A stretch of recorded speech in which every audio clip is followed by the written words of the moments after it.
আসসালামু আলাইকুম। আশা করি সবাই ইমান এবং স্বাস্থ্যে ভালো আছেন। আলহামদুলিল্লাহ আমিও ভালো আছি।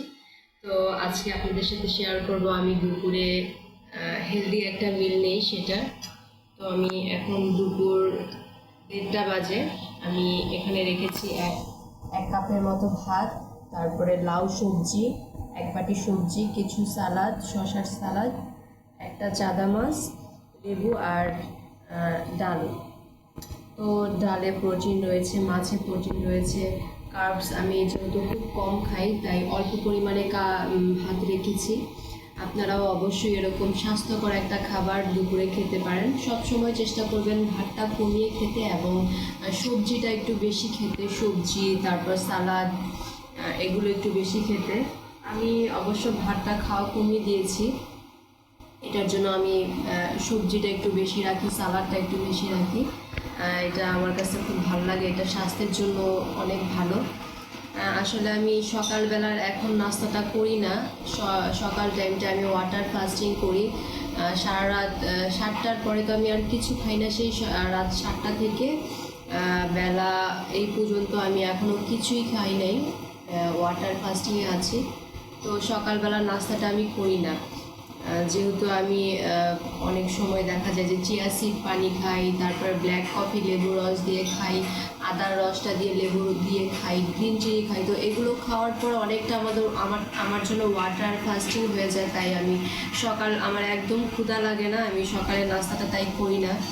আমাদের যখন ক্ষুধা লাগে তখনই খাওয়া উচিত। অযথা সারাদিন খেলে এটা আমাদের শরীর স্বাস্থ্যের জন্য খারাপ, মেটাবলিজমের জন্য খারাপ। তাই যখন ক্ষুধা লাগবে তখন খাবেন এবং অবশ্যই হেলদি একটা খাবার খাবেন।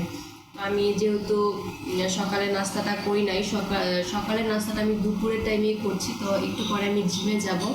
জিমে যাওয়ার ঘন্টা খানিক আগে আমি এরকম একটা মিল নিচ্ছি। অবশ্য সকালবেলা যখন জিম করা হতো তখন একটু অন্যরকম খাবারের শিডিউল ছিল। যেহেতু আমি সকালে যাই না, আমার টাইমটা চেঞ্জ করেছি, দুপুরে যাই। তাই চিন্তা করলাম যে সকালের নাস্তাটা যেহেতু করিই না, জিমে যাওয়ার আগে দুপুরের লাঞ্চটাই হয়ে যাক, সকালের নাস্তা একসাথেই দুইটা হয়ে যাক। তাই আমি এখন জিমে যাওয়ার ঘন্টাখানিক আগে কিছু কার্বস নিব, কারণ কার্বস অবশ্যই আমাদের শরীরে শক্তি যোগায়, এনার্জির কাজ করে। জিমে যেহেতু ওয়েট লিফটিং করতে হবে, তাই অবশ্যই আমার শরীরে কিছু এনার্জি নিতে হবে। তাই আমি একটু ভাত নিচ্ছি। এটা আমার জিমে যাওয়ার আগের মিল অ্যান্ড দুপুরের এটা লাঞ্চ।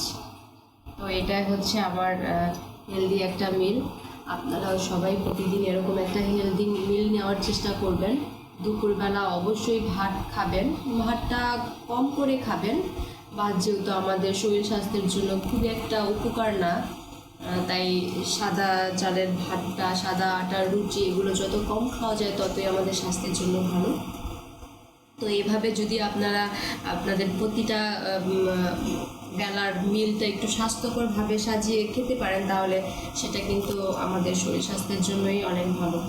নিজের স্বাস্থ্য অবশ্যই নিজেকেই টেক কেয়ার করতে হবে এবং এরকম খাবার অবশ্যই নিজেরটা নিজেই বানানো যায় খুব ইজিলি। এটা কোনো ব্যাপার না, চাইলে আমরা আমাদের শরীর স্বাস্থ্যের কথা চিন্তা করে আমরা স্বাস্থ্যকর খাবার নিজেরাই অ্যারেঞ্জমেন্ট করতে পারি। এরকম করেই আমরা সবটা ম্যানেজ করতে পারি। তো সবাই ভালো থাকবেন। আল্লাহ হাফেজ।